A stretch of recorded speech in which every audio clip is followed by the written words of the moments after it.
अस्सलाम वालेकुम and a very warm welcome. आप देख रहे हैं आज पाकिस्तान। मैं हूं सिद्रा इकबाल और इस वक्त तमाम निगाहें मरकूज़ हैं at the economic climate of the world, जहां पे बड़ी तब्दीलियां आ रही हैं। जिस तरह कि हमने देखा कि प्रेसिडेंट ट्रंप कई बातों पे अभी भी भारत से बहुत ज़्यादा नाराज़ हैं और उम्मीद ये की जा रही थी, फोरकास्ट ये थी कि शायद इसका बदतरीन इम्पैक्ट पड़ेगा इंडियन करेंसी, इंडियन रुपी के ऊपर।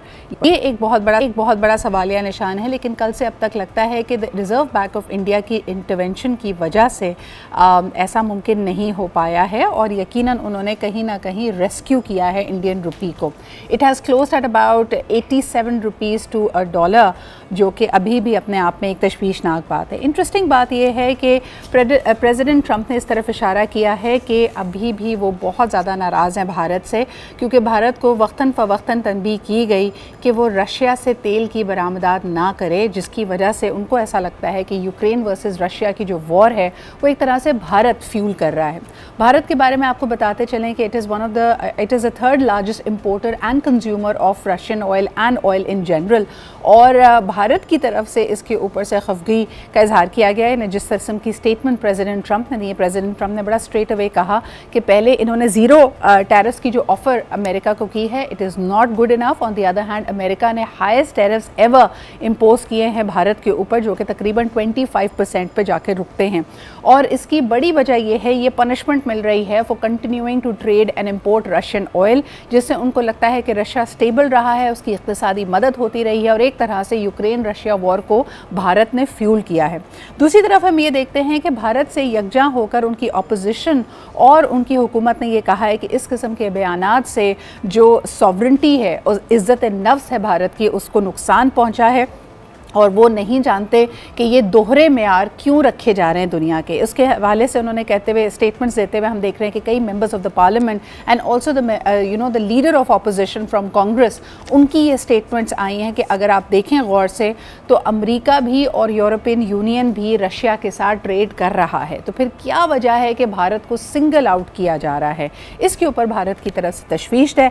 इंटरेस्टिंग सिचुएशन डेवलप हो रही है। दूसरी तरफ अगर हम पाकिस्तान की तरफ नज़र डालते हैं, स्टेट्स अब पाकिस्तान की सबसे बड़ी मंडी है, यानी it is become the largest export market for Pakistan according to sources, और ख़ास तौर पर मिनिस्ट्री ऑफ कॉमर्स का ये मानना है कि trade surplus with US has reach $14.44 billion over the past 4 years.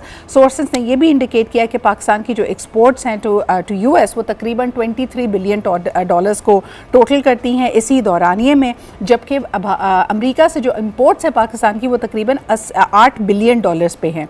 So in the last fiscal year alone Pakistan का जो ट्रेड सरप्लस रहा है वो तकरीबन $4 बिलियन का है, और जो हमारी एक्सपोर्ट्स हैं वो तकरीबन $5.84 बिलियन पे स्टैंड करती हैं।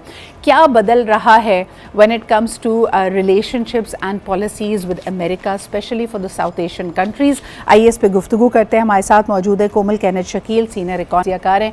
बहुत बहुत शुक्रिया कोमल आपकी मौजूदगी का। अगर मैं इस बात से ही शुरुआत करूं, कैसे देखती हैं आप भारत और अमेरिका की जो कशीदगी इस वक्त चल रही है टैरिफ्स और इक़्तिसादी मामलात को लेकर, ये किस तरफ करवट लेती हुई आपको नज़र आ रही हैं? Good morning, Sidra. Thank you so much for having me on the show. I think it's very interesting to see how things are developing post the violation of the Indus Water Treaty और फिर पाकिस्तान और India की जंग, और फिर एक international stage पे पाकिस्तान को एक तरह से ग्लोबल कम्युनिटी की सपोर्ट मिलना, और उसके बाद ये एक कॉन्सिक्वेंट आपका जो डेवलपमेंट है पाक यूएस ट्रेड का, पाक यूएस डिप्लोमेटिक रिलेशंस का। So it is very interesting to see. It is of course in the favour of Pakistan, पर इस वक्त इसके ऊपर एक कोई बहुत स्टेबल ओपिनियन और कोई एनालिसिस बनाना थोड़ा सा I would err on the side of caution, because our relationship also with the US has been not so equal, or it has been unequal, and it has been I would say based on the whims of the US government. तो इसलिए अभी कुछ भी हम बहुत certainty के साथ तो नहीं कह सकते।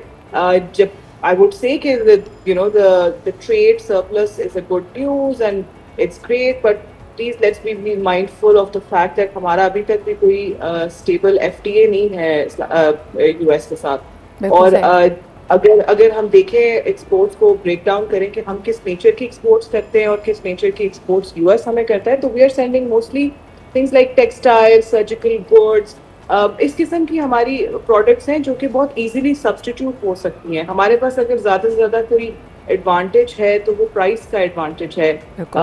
It's very good, it's very positive कि यूएस ने 10% टैरिफ्स को स्लैश कर दिया है, so it is allowing Pakistan to become more competitive in the region compare to the neighbours.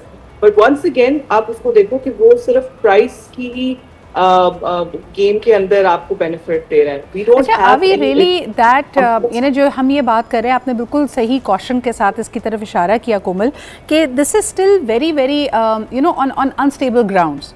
वक्ती तौर पे हमें लग रहा है, और कल की अगर हम चीज़ों को देखें कि इस ट्रेड डील की इम्पैक्ट की वजह से KSE 100 का इंडेक्स पहली दफ़ा ज़िंदगी में क्लोज करता है 141,000 पॉइंट्स पे, विच इज़ अमेजिंग, और उससे भी ज़्यादा पे।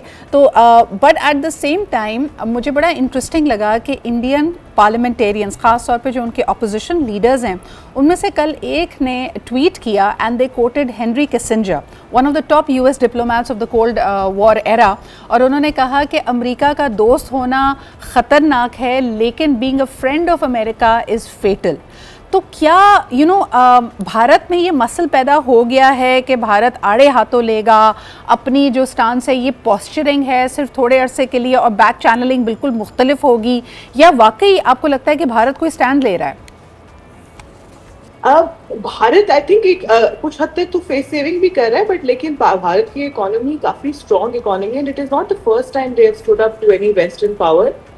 They have negotiated with the IMF, for example, on their own terms. They have taken strict austerity measures and tariffs and imposed duties on their imports as well. So it is not, मतलब ये कोई out of place भी नहीं है उनका stand लेना. एक तो वो afford कर सकते हैं because of the military, not just because of the military power, because of the economic power as well. And they have, even with the US, they have some sway. और although लेकिन ये risky एक strategy है, given कि उन्होंने अभी the recent tensions within the region, and we have seen how strongly China has supported Pakistan. So I think risky है, but nonetheless they do have the muscle for it. मुझे ऐसा लग रहा है कोमल, and you could be the expert voice on that. कई लोगों का ये भी कहना है कि भारत अपने India was acting too big for its boots. और जिस किस्म की उन्होंने स्टेटमेंट्स रिसेंटली देना शुरू की, जो फॉर एग्जांपल इजराइल के साथ उनकी एक इक्वेशन बन रही है, ख़ास तौर पे डिफेंस और मिलिट्री एसोसिएशंस को लेकर, फिर उसके बाद ख़ित्ते में जिस तरह उन्होंने पेनिट्रेट करने की कोशिश की, कनाडा में इतलात आती हैं कि इनकी इंटेलिजेंस मेडल कर रही थी, कतर से कितने लोगों को निकाला गया ये कह के कि they have spread a spy network, Iran ने भी इसी किस्म की बातें की. सो कई लोगों का मानना ये है कि शायद the American policy towards India is shifting and they are trying to defang it. They've created a monster and now they are trying to defang it. लेकिन इसमें कितनी हकीकत हो सकती है, ख़ास तौर पे क्योंकि China being an economic power is still matter of concern for America. तो वो किस हद तक पनिश करेंगे भारत को आपके ख्याल में? I think India is quite strong, लेकिन जिस तरह से अगर ये if they become embroiled in a global politics, तो it's not going to look good for India, because at the end of the day अगर आप एक region में बैठे हुए हैं और आप हर तरफ एक animosity और एक antagonistic relationship create करेंगे instead of creating an economic or a trade-based relationship, so it is not going to be good for India's economy in the long run. So I don't think इसको बहुत sensible approach है, even despite the fact that they have muscle for it, and maybe in the short run, but not in the long run. And given the whole situation in the Middle East right now, the kind of infrastructure damage that has taken place, अगर ये इस region में होना शुरू हो जाए, coupled with what is happening because of climate change, अब India और Pakistan we are in the same region, and look at how we've been affected. So rebuilding all this in the midst of trade wars in the midst of these kind of regional tensions. I don't think that's a very wise or sensible move to make. But अच्छा, एक और मुल्क का यहाँ पे जिक्र ज़रूर करना चाहेंगे, बिकॉज आज पूरा 1 साल कंप्लीट होता है to the people's uprising in Bangladesh. हमने देखा कि जो स्टूडेंट्स की मूवमेंट चली, that actually change the government. Hasina Sheikh साहिबा को अपनी हुकूमत को ख़त्म करना पड़ा, मुल्क बदर होना पड़ा, उसको 1 साल मुकम्मल होता है। और उसके बाद भी हम देख रहे हैं कि बांग्लादेश ने भी तहिया किया है कि उसकी इकोनॉमिक पॉलिसीज़ ज़्यादा इंक्लूसिव होंगी, उसका ट्रिकल डाउन इफेक्ट ज़्यादा लोगों को मिलेगा। मुझे बताइए, जहां भारत और पाकिस्तान के टैरिफ्स की बात हो रही है, बांग्लादेश भी एक बड़ा एक्सपोर्टर है। It's textile industry is huge. पहले भी वो खमियाजा भुगत चुके हैं of having bad labour laws and things not being at par with the global standards, ESG standards. अब क्या सूरत हाल है and where does Bangladesh stand in all of this? So actually, if you know, this is something that has been discussed quite frequently in the circles. कि इस वक्त actually Bangladesh Pakistan का share लेता चला जा रहा है, वियतनाम लेता चला जा रहा है। So at some point in time, we used to export this brand called Old Navy. So just an example, कि पाकिस्तान से वो बच के जाता था। बहुत सारी ऐसी चीजें जो कि अमेरिकन ब्रांड्स हैं या यूरोपियन ब्रांड्स हैं, पाकिस्तान से बन के जा रहे थे, because we had that kind of a quality and cost advantage. But recently it has been substituted. So अभी for example वही टैरिफ्स की बात को वापस लेकर आते हैं कि अभी 10% अगर टैरिफ उन्होंने कम भी कर दिया और वो हमें कोई फेवरेबल ट्रेड भी दे रहे हैं, तो हमारे पास सिर्फ प्राइस एडवांटेज है जिसके ऊपर हम प्ले कर सकते हैं at this point in time, और वो बहुत इजीली जो है सब्स्टिट्यूट होता जा रहा है। So despite their issues, at least Bangladesh is making that kind of swift progress and steady progress, and they are actually taking the market share. But कोमल, मुझे बताइएगा कि वियतनाम और बांग्लादेश के टैरिफ्स तो हमसे भी ज़्यादा अप्लाई किए गए थे। I mean, if you look at the region right now, आपकी बात में बहुत वजन है कि क्या हम इसका फ़ायदा भी उठा सकेंगे। हम सिर्फ बात कर रहे हैं कि अमेरिका अब हमारे लिए सबसे बड़ी एक्सपोर्ट मार्केट बन गया, but are we ready at the supply end? हमारी अपनी तैयारी कितनी है, वो एक बड़ा सवालिया निशान है। लेकिन जो टैरिफ्स इंपोज किए हैं अमेरिका ने, उसमें वियतनाम और बांग्लादेश पे इंपोज होने वाले टैरिफ्स पाकिस्तान से ज़्यादा हैं। अब भारत पे भी ज़्यादा टैक्सेस लग रहे हैं। तो जैसे आपने खुद कहा, क्या इस प्राइस एडवांटेज की वजह से हम बड़ी मार्केट कैप्चर कर पाएंगे at least in the medium run? That is a very big question mark, Sidra. A question very well asked, but I am actually not so confident in Pakistan's ability to catch up, because हम अभी भी economies of scale का उस तरीके से फायदा नहीं उठा सके। और इन द मीडियम रन, तो ये मेरा point of view. In the long run we are still stuck in very जिसमें कोई लो वैल्यू एडेड प्रोडक्ट्स हैं। तो इन द लॉन्ग रन तो डेफिनेटली हम प्राइस पे तो ज्यादा देर नहीं खेल पाएंगे, क्योंकि ये भी, like I said in the beginning, it is based on the whims of the other trade partner, and these price benefits are temporary.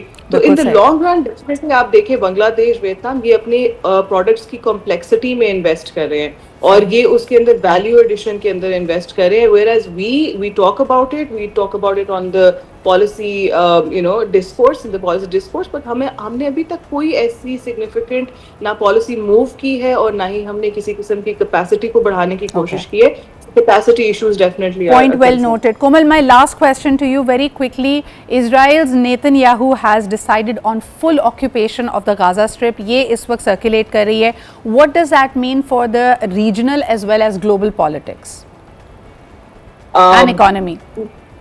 Definitely. So I think in a way, जिस तरह हम अब CPEC को लेके चल रहे थे, मैं इसको बहुत ही ट्रेड कॉरिडोर के पॉइंट ऑफ व्यू से लेके चली जाऊंगी, और उसके साथ आपका एक कंपटीशन में IMEC जो इंडिया और मिडिल ईस्ट कॉरिडोर बन रहा था। So it is not looking good for any, इसमें US involved है, इसमें Egypt, इसमें Israel involved है, India involved है. So they were trying to compete with CPEC through creating an alternative connectivity infrastructure. और इस वक्त अगर Middle East is embroiled in some, very sad to hear all of those things that come up every day. So not only is it on a humanitarian ground it is a crisis, but in the economic lens as well.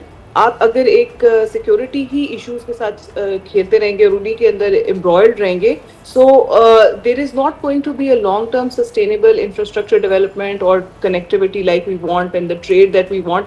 तो for the greater part of this year and the coming years, it feels like the world is heading towards a complete chaos. यानी ये चीज़ें अभी dust settle होते होते वक्त लगेगा.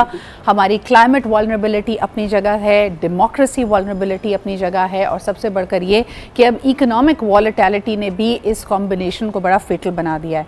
दुनिया रीएडजस्ट कर रही है. Are we going to get into more wars and conflict? Are we going to get embroiled into these issues जो कि हमें ओवरऑल पूरी दुनिया को घेरे रखेगा? ये एक बड़ा सवाल है. बहुत शुक्रिया कोमल हमारे साथ मौजूद होने के लिए.